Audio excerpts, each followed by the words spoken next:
I'm not sure if I've explained this before, but I might as well explain it right now.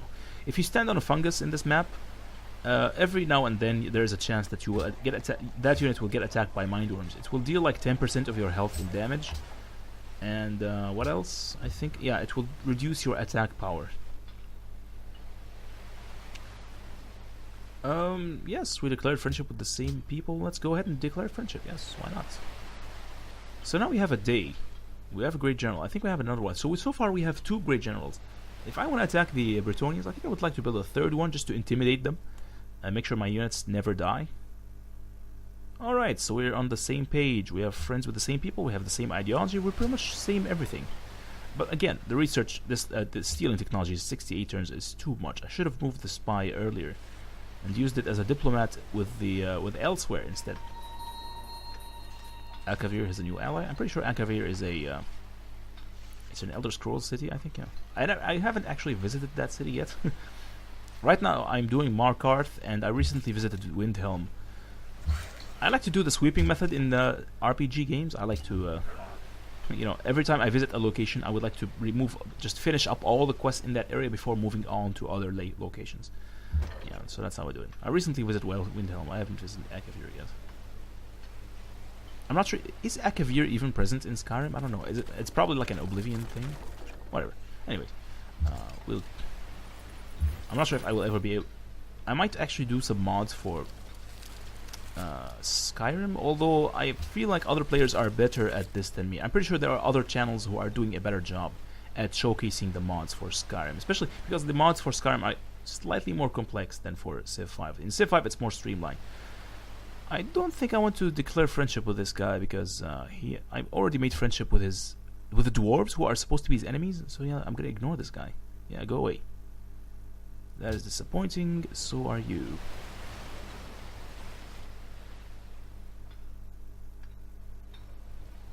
All right. Whew. Still building the roads. And check it out. My religion has spread to Karak Azamar. Yeah, good. So towards the end of the session, my religion actually starts spreading towards the west. But for some reason, we're still encountering some heavy resistance in the south because of the Bretonians actually have a religion there. Yeah, the tourism strength for this guy, Claude Debussy, is only 460, which is not nearly enough. I think it's better to go for great work. Yeah, let's do that. There we go. La Cathédrale Engloutie. Claude Debussy. The Sunken Cathedral. I'm not sure if I actually pronounced that correctly. La Cathédrale.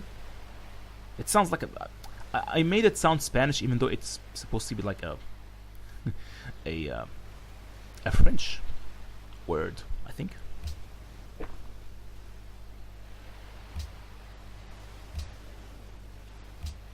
What was I trying to do at this point? I don't remember what I was trying to think there.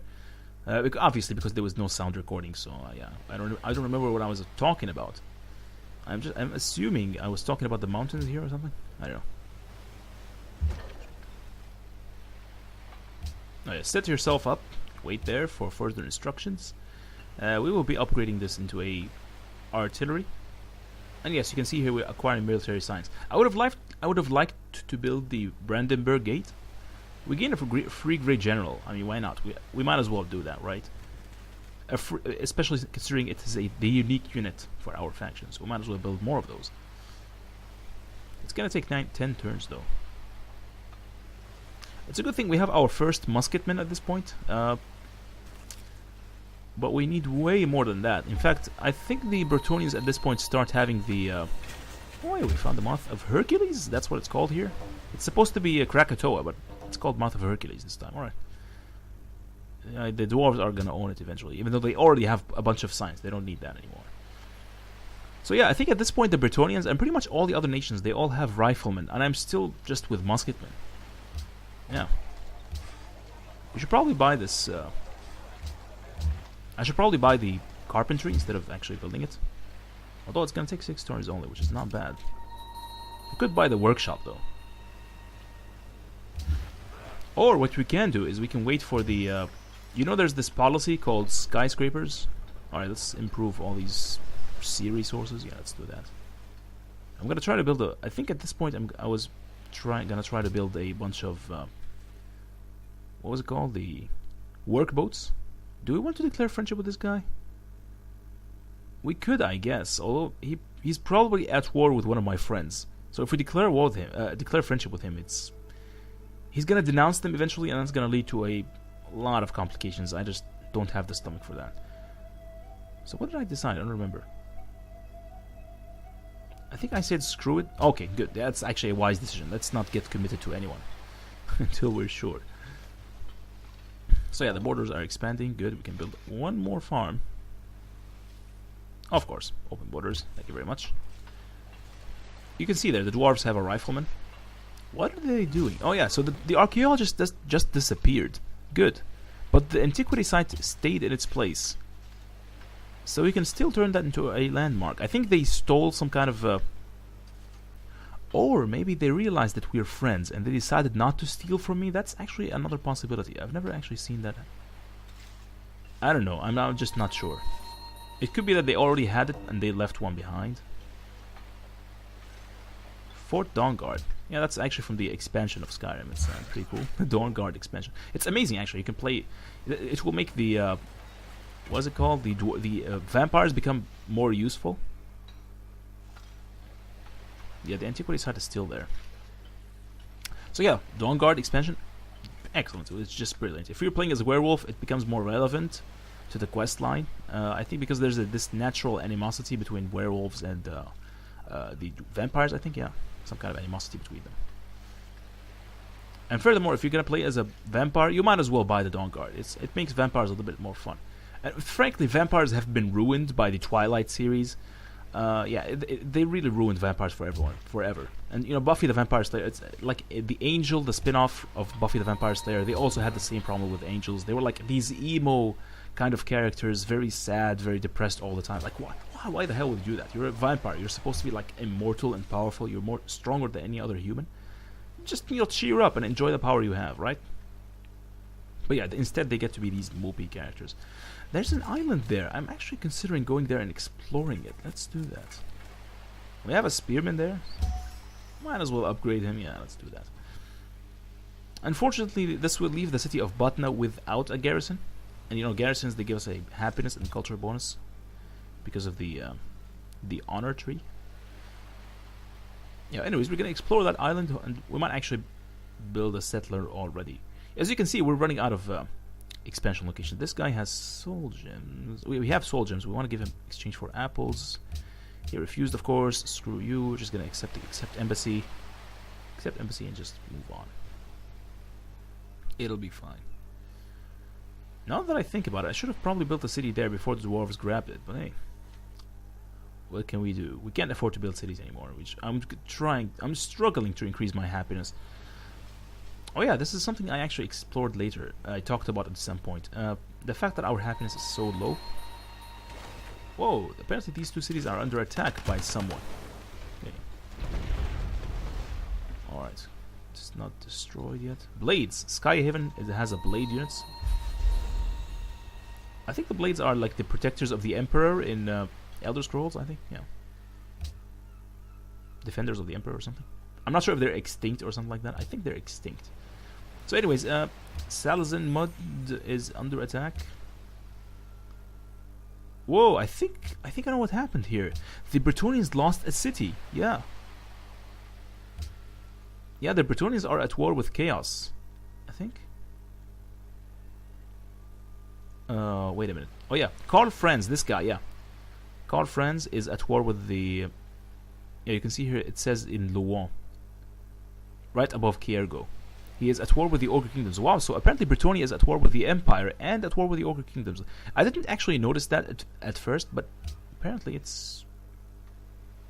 just kind of... I probably should have attacked at that point, but for some reason I kept procrastinating. I don't know why. I just got lazy. Or maybe I wasn't paying attention to the diplomacy screen very well. I guess I was nervous. Yes, sure. I have more gold than you. Might as well go for it. We need all the research we can get if we want to compete with the dwarves.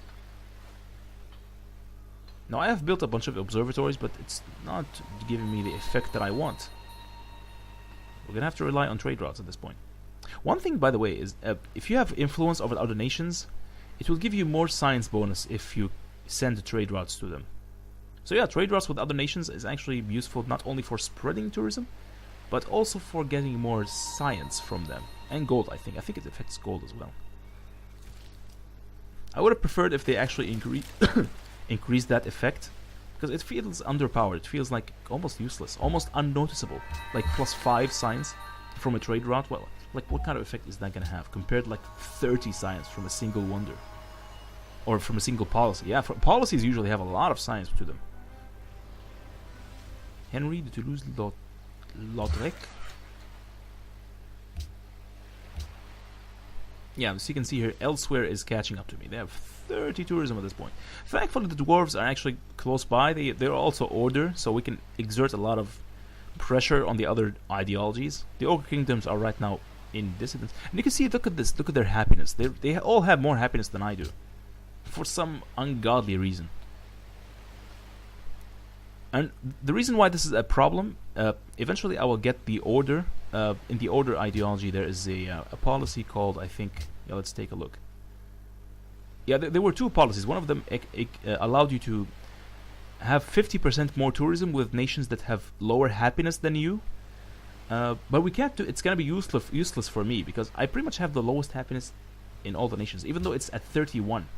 Like, what the hell? What am I supposed to do other than that?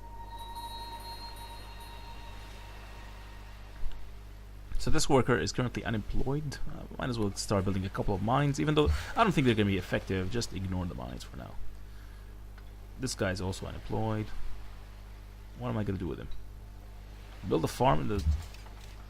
Or maybe we could use that worker when we build a new city. I think that's what I'm going to do. I'm actually going to use that worker to improve the city we build in that island. Yeah, that's actually a good idea. So yeah, right now Bretonnia has only 4 cities. It actually used to have 4 cities, but now it has only 3 because one of them was captured. We're gonna try to capture the last remaining one. The other 2. I think they will lose another city, and then we can. Yeah, I think that's what happens. They end up losing another one. Frostbite Silk. We don't have anything we could give them except gold, which I actually need. So forget that. And furthermore, we have plenty of happiness. I'm just trying to climb the happiness ladder so that the policy becomes effective. You know, the tourism policy. Right now it's not. That's unfortunate. So yeah, I think at some point the Bretonians will lose another city. They end up with just 2, the capital and Mousillon. And we end up capturing that one. So right now we're just preparing for that. We're gonna be trying to build an intimidating army. Also, we need to improve our to upgrade our troops as well. Whoa, he's down to 1 gold. That is sad. That is just pathetic. We can't even give him my gold resource. So yeah, none of you guys have anything I need. Very unbalanced game, as you can see. Very lopsided. We could give some gold to this guy, I suppose. Yeah, give soul gems and take his gold. Yeah, that's fine. Especially considering that he is actually at war with my rivals. He actually traveled for a very long distance to be where he is right now.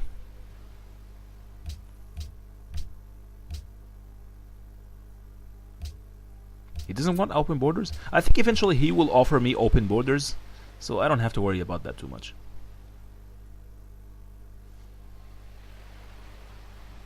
There we go.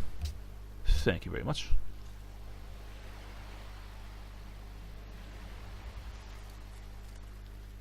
Yeah, they all have riflemen, except me.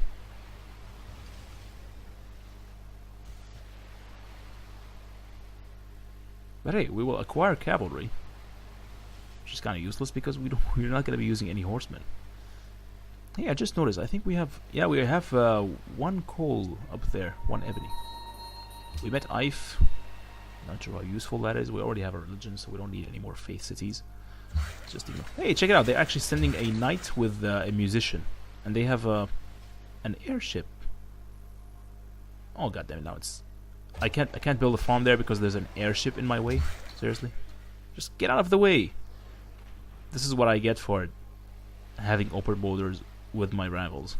They're gonna block your workers. Anyways, let's check out this area. Oh, there we go. There's actually some barbarians there. And there's a larval mass. I'm gonna have to destroy that thing quickly before it spawns another unit.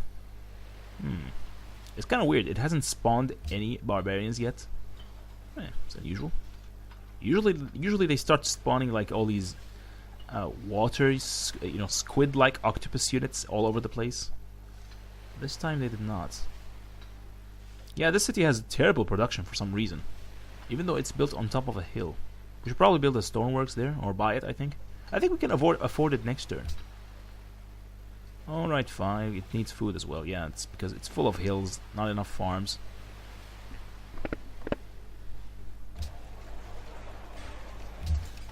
Alright, we're gonna get a museum there, so we can start getting the tourism bonus.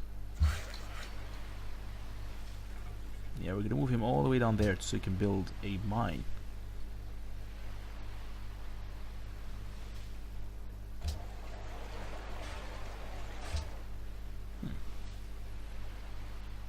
I wonder how long it took me. Wow. When I look back at this Let's Play, I realized that I really procrastinate building the troops. We have plenty of gold. We should be doing this right now. Like, if the Ogre Kingdoms at this point decide to attack me with a navy, they can probably easily capture Oran if they want to. Yeah. Well, thankfully there's a lot of mountains near my cities, and combined mountains with, these star forts, the citadels, it becomes really impossible to capture any of my cities. Yeah, if you're playing against Algeria, capturing their cities is incredibly tough, especially if they have a religion. But other than that, I feel like we're not doing particularly well in anything except for faith at this point. Yeah, religion is kind of irrelevant towards the end game, which I suppose it's true in real life as well, but I mean, I would have preferred to have more function for religion. Yeah.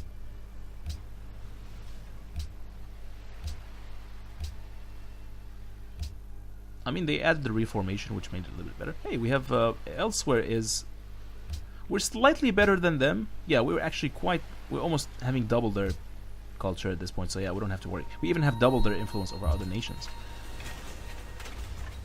There we go. We're gonna clear up the encampment, which is basically larval mass. It's supposed to be larval mass, yeah. So this is a pretty good location for founding of the city. And eventually, if we will still reveal the oil. If there is oil in this area, I will definitely build the city in that island. Just trying to expand. Remember, more cities, more faith buildings, always good. More tourism, so yeah, that's exactly what we need. It's time to steal the technology, of course. Fertilizer, yes, please, get the fertilizer. Although riflemen is at this point, we desperately need more firepower. But hey, fertilizer, we want our cities to grow. It will increase our science. Also, fertilizer takes 14 turns, rifling only 12, so yeah, fertilizer, definitely. Yeah. We want the cities to grow, especially the cities that don't have any fresh water, like this one. Yeah, so now the food is actually increasing, and it's still gonna take 12 turns to grow, very long time. One thing I noticed that I think it's a mistake I do all the time. I need to start using these inner trade routes between your own cities, so you can increase their food. That is something I noticed that other players do a lot. It's actually quite overpowered. You can like 10 food per turn for each city you send to. You can send them between your cities and you don't lose anything. I think it doesn't make a lot of sense to me, because if you're sending food from one city to another, so then it means that the city which is sending the food is supposed to be losing 10 food, right? That's how it's supposed to be.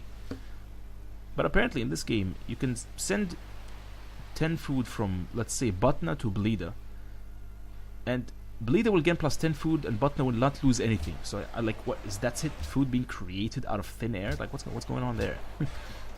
Yeah, but it's quite powerful for players who like to do it, but I don't. I prefer to go for gold. I'm just a greedy bastard, that's why. Alright, so we're gonna try to move that worker there, I suppose. We do need a settler for it. I think, yeah, we'll just build a settler. We just queued him up in the capital, so yeah, we're gonna send the settler there. You can move up.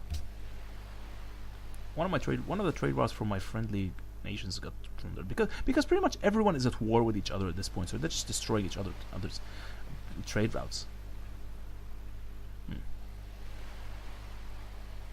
I think we'll gain a policy next turn. Let's hope we gain a policy. I think we also have a... Oh yeah, look at that. 1048 out of 1055. Happiness. Oh, sorry, points towards a golden age. I think there's going to be a golden age next turn, yeah. Which will increase our gold, of course. It would be nice if these frigates decide to help me in attacking that worm. I don't think they do. Oh, there we go. Golden age. So Luan has the highest happiness, which is odd considering that he has the lowest number of cities. So his people, they lost the city, but they're super happy. Like, yay, you lost our land. And they're still happy with their leader.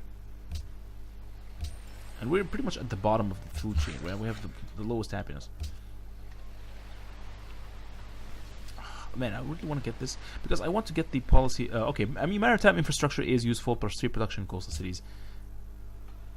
But honestly, I would rather get the... maybe we should go for nationalism to increase our science, I guess. At least 10% science while happy, because pretty much everyone has it, right?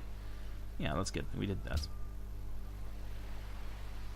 We're not going to be able to build any wonders, of course. It didn't really unlock anything.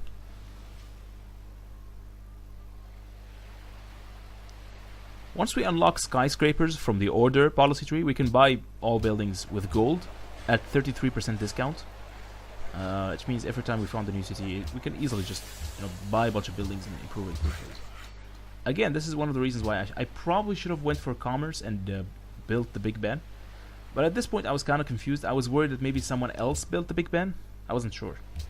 I should have double checked. As far as I know, there is no way for you to actually know if someone else built the Big Ben, unless you have a spy in the city in which they specifically built the Big Ben. Or, any other wonder you're looking for.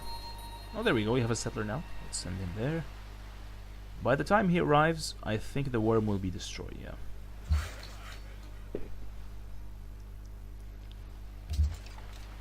Alright, let's start attacking the worm. Oh, that's actually a fast worm. It's like picking leaves. Or picking the grass. So what am I going to do with this guy? We can't build farms anywhere around Jelfa because it's a bunch of just hills everywhere. And there's a couple of fungus thrown into the mix as well. So the Bretonians are getting their asses kicked in the south. But they're stationing their troops in my direction. Like, what's going on? Maybe it's because I am weaker than everyone else, so they're thinking like, yeah, these guys are equal to us. But at this point, I think we're doing pretty well. We're at least better than them, If we can capture something from them, that would be huge. If we can get rid of the religion all at once. Yeah, you can stand there. I'm gonna make room for another day. I think we need another general. If we want to attack them, we want as well. The reason why I need multiple generals in one attack, it's because one of the generals, we will use him to build a citadel immediately in enemy territory, and the other one is going to be used to just buff our troops like a normal general, right? So you can get the best of both abilities.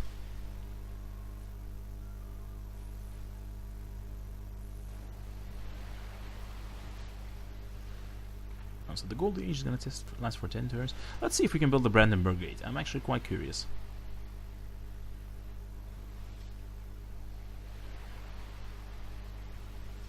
Bucharest is not a straight route. Alright. Unfortunately, we can't send the trade route to them because we have removed all of our caravans. Right now we're using just the sea routes, yeah. We're just 5 cargo ships because they're more effective, really. Unless you're using internal trade routes between your own cities, the cargo ships are overall better because they get you more gold. Actually, the cargo ships also exchange more resources between your own cities, like more food and all that. Barak Var, I think it's a good option, yes. 36 gold from each of those cities is actually quite huge. There we go. So at some point, these barbarians, they stop getting stronger, they just become like easier to kill. But in the start of the game, they're quite strong. They're actually way stronger than your troops. Like one of these worms can kill your scouts in one hit or something like that. Yeah, it's quite crazy. But eventually they become wimps. They don't improve too much. They're rather different from the usual barbarians we're used to. Yeah. I think I should start building archaeologists. We have universities everywhere, so I think we should be able to afford the... Wow, Kiev has been captured by the Ogre Kingdom. Well, it has Kiev. I didn't actually notice that the first time I played, but yeah, Kiev... I just saw the notifications up top. Whoa, Bretonnian Grail Knight. And you can see the Grail icon. That's actually quite interesting. There's a great Grail guy with a musician just waltzing into my nation. They're gonna do like a mini concert there. George Gershwin of the Bretonnians, yes. Well, let's go ahead and do an orchestra there, or whatever it is. Whoa, a bunch of wars being declared.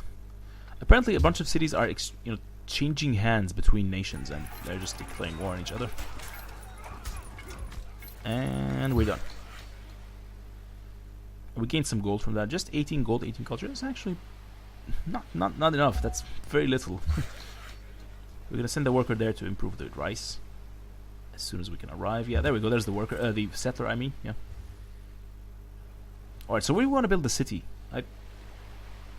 So there's a mineral there. If we can build the city right between the minerals and the rice, we can gain both immediately. Although,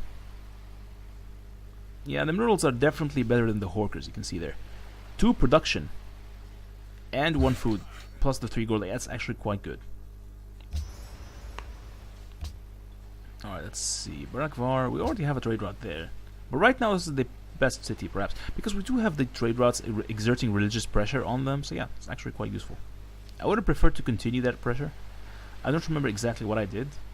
A trade route with the ogres would actually be nice. I mean, they hate me already, but yeah, if we can maintain their influence over them, that's actually good. It means because they are currently following autocracy, and if their cities start revolting, start rebellion, all that, that would be nice. They can start like defecting and joining my empire instead. It's rare, but when it happens, it's just so satisfying. You start gaining cities for free. It's just amazing. So of course they have more science than me. They have like 3 technologies more. There we go.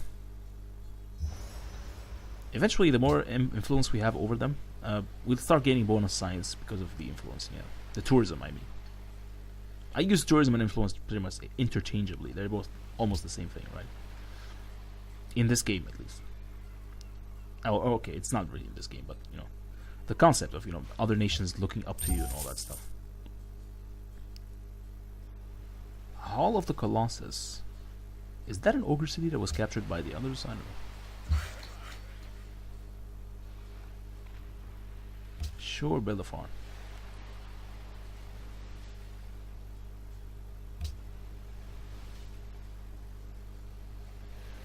Now you can see at the top we have 3,654 faith. We're saving it up because right now the only 2 things we can use for that faith is just buying a prophet, religious buildings. Okay, we can do a lot of things, but they're not immediately useful. What I usually like to do with faith is I like to acquire the entire aesthetics policy tree, so that I can start buying great musicians, great artists, and great writers. The great writers in particular are my favorite because you buy them with faith, and you can give you a huge amount of culture. So it's like you're converting your faith into culture, which is arguably more useful, especially if you're going for lots of policies. And I just love to acquire new policies, right? Because they have an immediate benefit. We're gonna try to see if there are other stuff up there before which can decide whether we want to build a city there. Oh, check it out! This guy's actually still running. It's a weird bug there. Somebody told him to run and he never stopped, or maybe he's like in detention or something. I don't know. Like he's serving a punishment. He went AWOL. The drill sergeant basically told him, "Well, you're gonna do some extra laps," and he's just running around. Poor bastard. Yeah, yeah. The drill sergeant definitely has been hard on this guy. We can build another farm there, I think. Yes. Let's see. I'm gonna send a trade route. I'm getting tired of the Thalmor embassy. They're just not. We don't need to send trade routes to them.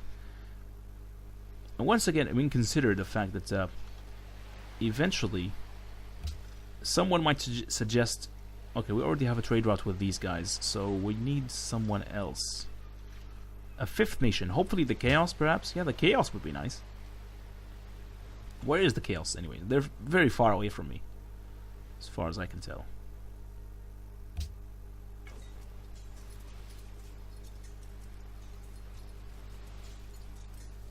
Dear Lord, I hope that running guy doesn't stay running like that forever. It's an annoying sound. As funny as it is, but it's just annoying. Oh, so these are the Brass Keep. This is a Chaos City. It's very far away. I don't think we'll be able to send a trade route there. I mean, dear Lord, yeah, it's very fast, very far.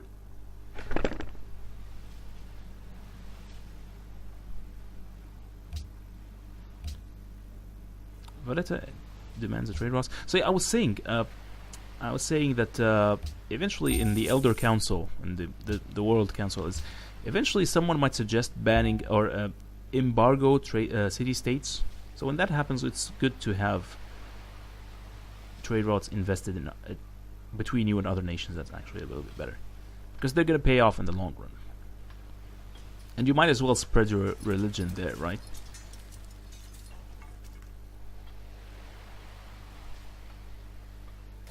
The trade routes mechanic in this game is actually quite impressive. The trade routes in Civ5 is a little bit better than the trade routes in Endless Legend. But the terrain interaction in this legend is slightly better. As far as, buildings go. By the way, in Endless Legend, I think they have opened up the mods. Yeah, the mods can now be I think they enabled the workshop, right? Something like that. Whoa, that city's under attack. What's going on? Karak Azamar is attacked by the pirates of the Thalmor embassy. How awesome is that? So, who are they at war with? I don't think the pirates can capture that. Oh, speak of the devil. Embargo city-states. There we go. Yeah, they're just making these retarded proposals, like embargo city-states. Banning luxuries. Like, why would you want to ban freaking luxuries? Jeez. This is just so frustrating. Anyways, it's not going to affect me very much because I pretty much have less science than everyone else. So if I send trade routes to others, I'm always going to come out with a better benefit. Yeah, who needs city-state? Just forget it. And besides, we're not playing a diplomacy game, and we're not going for freedom, so we're not forced to go with a treaty organization or something like that. Yeah, we don't have to worry about city-states too much. Just ignore them. Let's see. Is there any oil here? There's no oil. All right, so we're gonna we know exactly where we want to found the city. It's probably gonna be here. Although I think I end up changing my mind. Eventually, I think my city will be founded between the rice and the Horkers. Yeah, that's how it goes. Because once we reveal the oil in 12 turns, yeah, that's how I changed the decision. Look at this. The sea fungus has a lot of gold. I probably should be assigning the workers into the sea fungus to get more gold at this point. I probably should have done that much earlier, actually. But yeah, it's slight negligence on my part.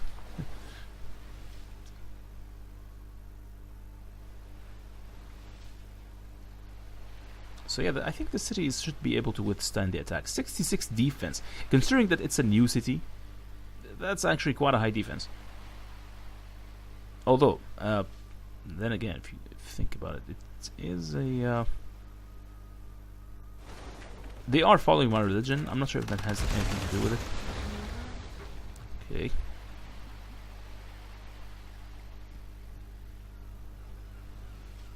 Yeah, for some reason, that dwarf city is very powerful on defense. Maybe they managed to build a wall in there or something. So, embargo city-state passes. The salts are not banned. Good. So now all the trade routes we had with the Thalmor embassy will be reset, and we're gonna have to send them somewhere else. Let's see. Well, once again, we're stuck with these. I think we already have a trade route with them, but hey, what the hell? 36 gold per turn? Yes, sir. Alright, you're gonna wait for the settler to arrive. Alright. There we go, Brandenburg Gate. 10 turns. That sounds reasonable. Would be nice to gain the extra day there for free. I just want to see if the other cities are going to be able to build it faster. What I like to do is I like to check each one of them, how fast they can build the Brandenburg Gate with production focus. Yeah, if you want to manipulate the workers, just check out the production focus, which is very convenient. So 8 turns here, even though we're going to lose a lot of culture this way, but hey, I want that wonder. I mean, finally, we have a wonder we can actually build. Okay, 11 turns for this one. 10 turns with the production focus. Okay, forget it. Just looks like the capital is... Turns out the capital is actually the best production city for us, after all. Oh yes, please build the seaport. Yes, the seaport. That's what I want. I'm glad I did this.